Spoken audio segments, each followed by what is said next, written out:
Mi esposa creyó que la engañaba con mi asistente y se acostó con otro por despecho. Hoy el destino le cobró la factura más cara. Mi historia comenzó hace más de 10 años, en los pasillos de la preparatoria.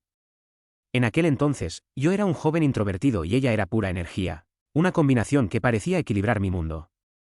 Ella tenía apenas 16 años cuando nos conocimos, no era la más popular, pero tenía una risa que iluminaba el salón y una chispa extrovertida que me cautivó de inmediato. Nos conocimos en una clase de ciencias y, pronto, las caminatas después de la escuela se convirtieron en largas charlas sobre nuestros sueños y el futuro que queríamos construir juntos. Lo que empezó como una amistad inocente, se transformó rápidamente en el eje de mi vida. Para nuestros amigos y familiares, éramos el ejemplo ideal de amor joven, la pareja que todos aspiraban a ser. Sin embargo, mirando hacia atrás, las señales de advertencia siempre estuvieron allí, aunque en ese entonces las confundí con romance. Ella mostraba destellos de celos que yo, en mi inexperiencia, atribuía a la intensidad del primer amor. Si hablaba con otra chica, ella me preguntaba con una sonrisa que escondía una mirada inquisitiva. Pensé que era algo natural, algo que el tiempo y la madurez se encargarían de calmar. No sabía que estaba ignorando los cimientos de una desconfianza que crecería hasta volverse asfixiante. Al entrar a la universidad, decidimos estudiar en la misma ciudad, pero en facultades distintas. Yo elegí ingeniería y ella administración. A medida que la carga académica aumentó y nuestros círculos sociales se expandieron, el tiempo juntos disminuyó, y fue ahí donde su inseguridad comenzó a profesionalizarse. Cada reunión de estudio o proyecto que me mantenía ocupado era recibido con sospechas y cuestionamientos constantes. A pesar de estos altibajos, ambos mantuvimos viva la idea del matrimonio como la meta final. Tras graduarnos y conseguir empleos estables, decidimos dar el gran paso, convencidos de que la estabilidad finalmente calmaría sus demonios internos. Pero el matrimonio no fue el fin de sus dudas, sino el inicio de una etapa donde su desconfianza se transformaría en una fuerza destructiva. Los primeros años de matrimonio fueron, en apariencia, el cumplimiento de todo lo que habíamos planeado. Nos mudamos a nuestro propio departamento y comenzamos a construir una vida basada en la estabilidad profesional. Sin embargo, la novedad del hogar compartido pronto fue eclipsada por el regreso de sus viejas inseguridades, ahora con una intensidad mucho más agresiva. Si salía a tomar algo con mis colegas después de una jornada agotadora, ella me recibía con un interrogatorio. ¿Con quiénes fuiste? ¿Cuántas mujeres había? ¿Por qué preferías estar con ellos que conmigo? Yo intentaba responder con paciencia, creyendo que si era transparente, ella finalmente entendería que no tenía nada que ocultar, pero mis explicaciones solo alimentaban su necesidad de control. Todo cambió drásticamente cuando recibí un ascenso en la empresa de tecnología donde trabajaba. Mi jefe me asignó un proyecto de gran escala que implicaba un cambio de oficina y un nuevo equipo. Yo estaba emocionado, era la oportunidad que había esperado por años. Al llegar a casa y compartir la noticia, ella fingió alegría y preparó una cena especial, pero noté una sombra de preocupación en sus ojos. Me dijo que el nuevo puesto significaría menos tiempo para nosotros, y aunque intenté tranquilizarla, su mente ya estaba empezando a fabricar escenarios donde mi éxito profesional era una amenaza directa para nuestra relación. El primer día en la nueva oficina conocí a quién sería mi asistente. Era una mujer joven, sumamente profesional y eficiente. Desde el principio, nuestra relación fue estrictamente laboral, apenas intercambiábamos palabras que no fueran sobre reportes o reuniones. Sin embargo, cometí el error de mencionarla en casa como parte de mi nuevo equipo. El ambiente cambió en el acto. ¿Te parece guapa?, me preguntó con un tono que pretendía ser casual pero que destilaba veneno. Respondí con la verdad, que era atractiva, pero que ella era mi esposa y la única que me importaba. Esa respuesta, lejos de calmarla, fue el detonante que convirtió mis días en un juicio constante y mis noches en una lucha por defender mi integridad, frente a fantasmas que solo existían en su imaginación. A medida que el proyecto avanzaba, mi vida en casa se convirtió en un campo de minas. Cada noche, al cruzar la puerta, me esperaba un tribunal. El interrogatorio sobre mi asistente se volvió una rutina asfixiante. ¿Hablaron hoy? ¿De qué hablaron? ¿Por qué se rieron en esa reunión? Ella no buscaba información, buscaba una grieta en mi historia, una inconsistencia que confirmara la traición que ya había dado por sentada. La transparencia absoluta que yo ofrecía, mostrándole mi agenda, contándole mis reuniones paso a paso, se volvió inútil. En su mente, mi honestidad era solo una fachada bien construida. La tensión escaló hasta el punto en que dormir en nuestra propia cama se volvió imposible. Tras discusiones agotadoras que terminaban en llanto y acusaciones sin fundamento, terminé pasando noches enteras en el sofá. Me sentía derrotado.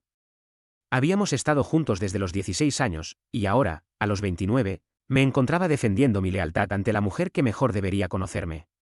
Lo que más me dolía era que ella no veía mis ojeras por el exceso de trabajo, sino que asumía que mi cansancio era producto de una aventura. Yo intentaba salvar nuestro matrimonio, pero ella estaba demasiado ocupada buscando pruebas de un crimen que nunca cometí.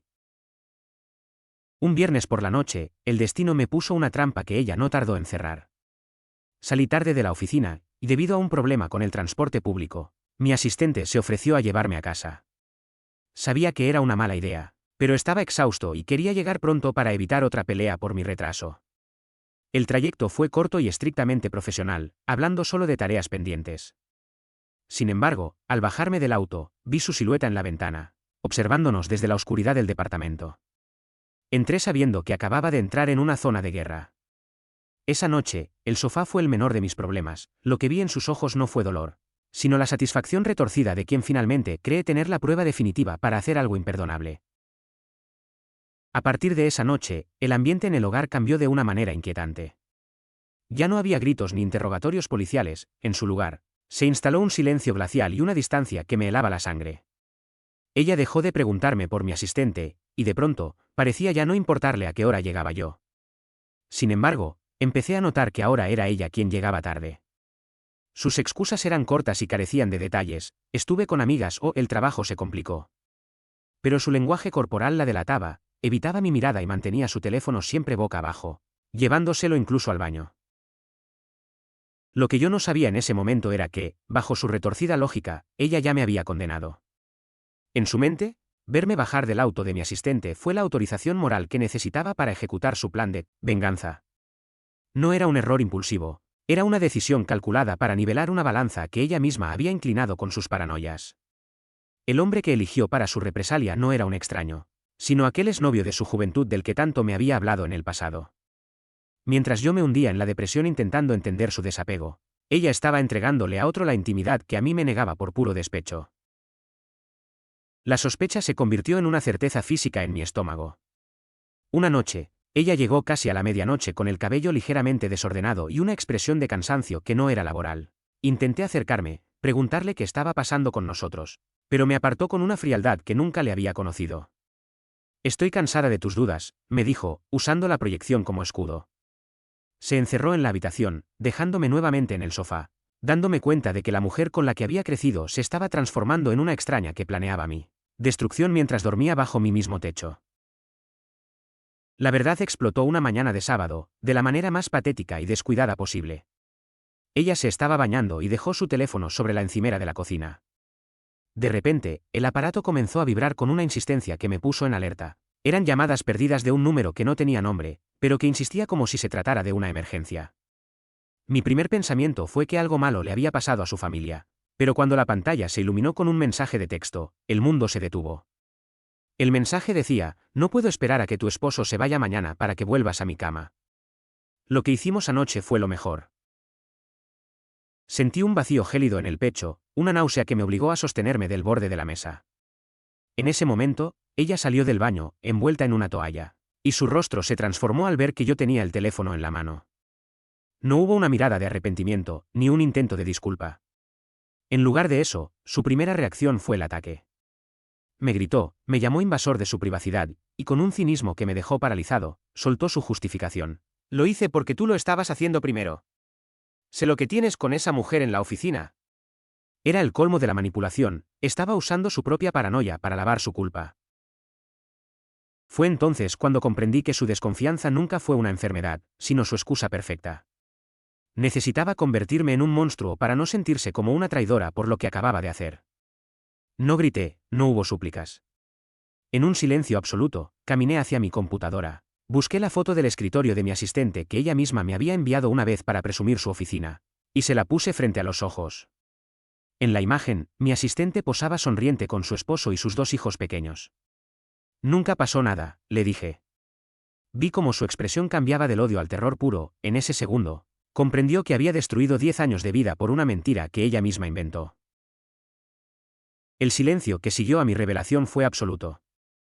Verla desmoronarse mientras procesaba la imagen de la familia de mi asistente fue el momento más amargo de mi vida. Ya no había gritos de venganza ni acusaciones, solo quedaba el peso muerto de su propia traición. El divorcio se concretó en tiempo récord. No quise pelear por nada material, ni por los muebles que elegimos juntos, ni por el dinero ahorrado. Mi única prioridad era sacar de mi vida a la persona que había sido capaz de destruir una década de lealtad, para nivelar una mentira. Ella se mudó con sus padres, llevándose consigo la vergüenza de haberlo perdido todo por una paranoia que ella misma alimentó. Durante los meses siguientes, me dediqué por completo a reconstruir mi propio valor. Por primera vez en 10 años, no tenía que dar explicaciones de por qué llegaba tarde o con quién hablaba.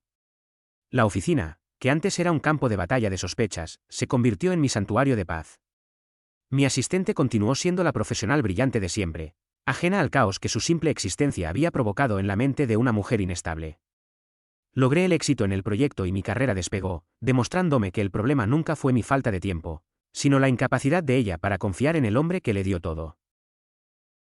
Sin embargo, a pesar de haber bloqueado su contacto y cortado cada rastro de nuestra vida en común, el pasado volvió a tocar mi puerta de la forma más inesperada.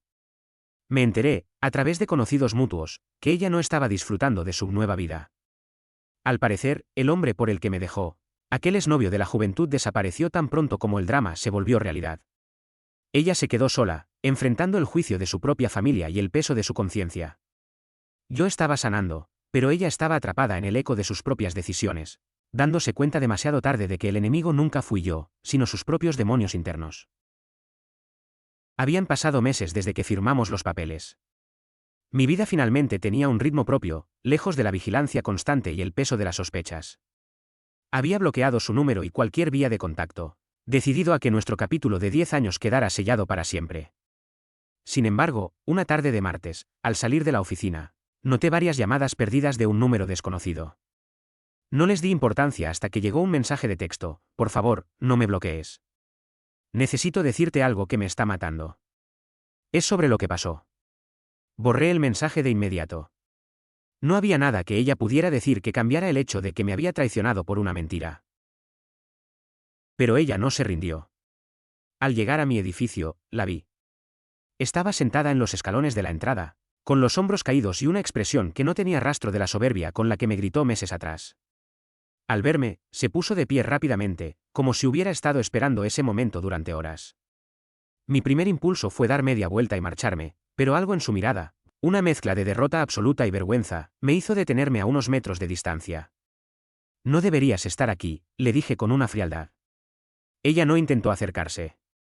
Con la voz temblorosa, me confesó que, por un giro del destino, se había cruzado con mi asistente en un evento casual. Sin que la otra mujer supiera quién era ella, entablaron una conversación breve. En esos pocos minutos, escuchó de boca de mi asistente lo feliz que era con su esposo, lo mucho que amaba a sus hijos y cómo siempre hablaba de su jefe, yo, como un hombre íntegro y profesional. En ese momento sentí que el suelo se abría, susurró. Me di cuenta de que destruí lo más valioso que tenía por un fantasma que yo misma inventé. Verla ahí, admitiendo que su venganza fue el error más grande de su vida, no me dio la satisfacción que esperaba, solo me dio una profunda lástima por el tiempo perdido. Me quedé en silencio, observándola mientras las lágrimas empezaban a rodar por sus mejillas. Meses atrás, verla así me habría roto el corazón, pero ahora solo sentía una distancia insalvable. Escuchar que finalmente había aceptado la realidad, que mi asistente era inocente y que yo siempre le había dicho la verdad, no reparaba nada. El daño no estaba en el malentendido, sino en lo que ella fue capaz de hacer mientras creía en su propia mentira. Su traición no fue un error de juicio, fue una elección consciente de herirme de la forma más profunda posible. ¿Y qué esperas que diga?, le pregunté con una calma que pareció desarmarla. Ella comenzó a pedir perdón de forma desesperada, diciendo que daría lo que fuera por retroceder el tiempo, por volver a ese día en que decidió buscar a su exnovio y borrar cada una de sus acciones. Me dijo que desde que supo la verdad no podía dormir, que la culpa la estaba consumiendo y que solo quería una oportunidad para demostrarme que podía volver a ser la mujer de la que me enamoré en la preparatoria. Pero yo ya no reconocía a esa mujer. La persona frente a mí era alguien que había preferido la venganza antes que la comunicación. Le dije que el perdón era algo que ella debía buscar para sí misma, porque yo ya no tenía nada que otorgarle. Te perdoné el día que firmé el divorcio, pero eso no significa que te quiera en mi vida, sentencié. Le expliqué que la confianza es como un cristal que, una vez hecho añicos, puede pegarse, pero nunca vuelve a ser transparente. Ella había decidido romper ese cristal con todas sus fuerzas. Al ver que mis palabras eran firmes y que no había espacio para la reconciliación, agachó la cabeza. Entendió que, aunque ahora tenía la verdad, había perdido para siempre al hombre que la amó incondicionalmente durante más de una década. Me di la vuelta y entré al edificio, dejando atrás los ecos de una historia que ya no me pertenecía. Escuché sus pasos alejándose de la entrada, pero no me detuve a mirar atrás. Sin embargo, lo que ocurrió apenas unos segundos después rompió el silencio de la calle y me obligó a dar la vuelta. Ella salió del edificio completamente fuera de sí, con la mirada nublada por las lágrimas y los hombros sacudidos por un llanto desesperado. En su estado de confusión y arrepentimiento absoluto, parecía haber perdido la conexión con la realidad. Caminaba con prisa, como si intentara escapar de su propia culpa. Desde la entrada, vi con horror cómo llegaba al borde de la acera y, sin detenerse un segundo a mirar el tráfico, cruzó la calle. El sonido fue ensordecedor, el chirrido de los frenos intentando detener un impacto inevitable, seguido de un golpe seco que me heló la sangre. El vehículo no pudo esquivarla. Ella salió proyectada varios metros antes de caer contra el pavimento. La imagen de su cuerpo inerte en el asfalto borró instantáneamente cualquier rastro de resentimiento que yo pudiera tener. Corrí hacia ella mientras la gente empezaba a rodear la escena y las sirenas se escuchaban a lo lejos. Cuando llegué a su lado, la escena era desgarradora. Estaba inconsciente y el golpe en su cabeza era evidentemente grave. La ambulancia llegó minutos después y la trasladaron de emergencia al hospital más cercano en estado crítico. Pasé las siguientes horas en una sala de espera blanca y fría. El mismo lugar donde alguna vez planeamos un futuro, pero ahora esperando noticias de vida o muerte. El médico finalmente salió con un diagnóstico reservado. El impacto en el cráneo había causado un trauma cerebral severo. Ahí estaba ella, atrapada en una cama de hospital, pagando un precio demasiado alto por un error que nació de la paranoia y terminó en tragedia. Con las manos temblando, saqué mi teléfono y busqué los números que no había marcado en meses. Llamé a sus padres. Escuchar sus voces, cargadas de sorpresa y luego de un terror puro al darles la noticia, fue una de las cosas más difíciles que he tenido que hacer. Les dije que ella estaba grave, que había tenido un accidente frente a mi edificio y que debían volar al hospital de inmediato. Mientras esperaba su llegada en los pasillos esterilizados, el tiempo se estiró de una manera agónica, cada minuto se sentía como una hora, y el olor a desinfectante se mezclaba con el peso de los recuerdos de una vida que ya no existía. Sus padres llegaron al hospital casi 3 horas después, con el rostro desencajado y el aliento cortado por la angustia. Apenas tuvimos tiempo de intercambiar un par de frases cuando el médico de guardia salió de la unidad de cuidados intensivos. Su expresión lo decía todo antes de pronunciar una sola palabra. Nos informó que la presión intracraneal debido al golpe había sido devastadora. A pesar de los esfuerzos quirúrgicos, su cuerpo no había resistido. Justo cuando ellos entraron a la habitación para intentar verla, ella dio su último suspiro. Murió allí mismo, rodeada por el llanto de sus padres, sin haber podido recuperar la conciencia para decir una última palabra. Me quedé parado en el pasillo, viendo a través del cristal cómo la vida de la mujer con la que crecí se apagaba definitivamente. No hubo una despedida triunfal, ni una reconciliación, ni un nuevo comienzo, solo un final abrupto y trágico nacido de una cadena de malas decisiones. Ver a sus padres abrazados a su cuerpo inerte me rompió por dentro, no por el amor que alguna vez nos tuvimos, sino por el desperdicio de una vida que pudo ser hermosa.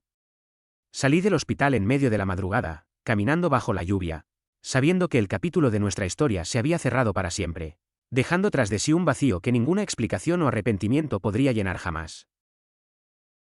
El entierro fue una ceremonia pequeña. Bajo una lluvia persistente, observé cómo bajaban el ataúd de la mujer que fue mi mundo durante más de una década.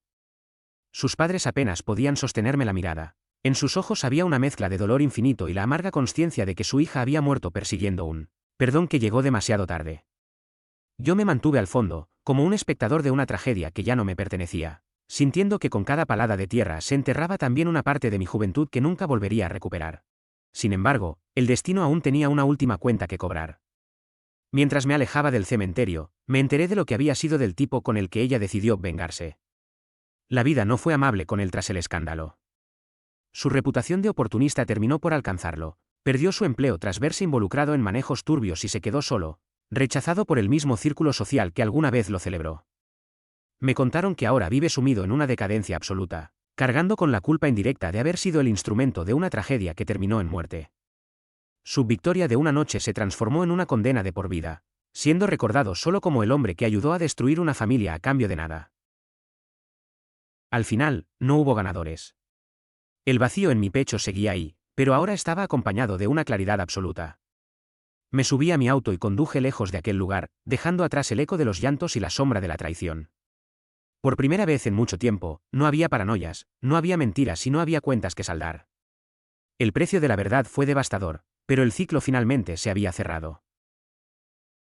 Esta trágica historia nos deja una lección amarga sobre cómo la desconfianza y el despecho pueden destruir vidas, en un abrir y cerrar de ojos. ¿Qué piensas de este final? ¿Crees que el destino fue demasiado cruel con ella o fue la consecuencia de sus propias decisiones?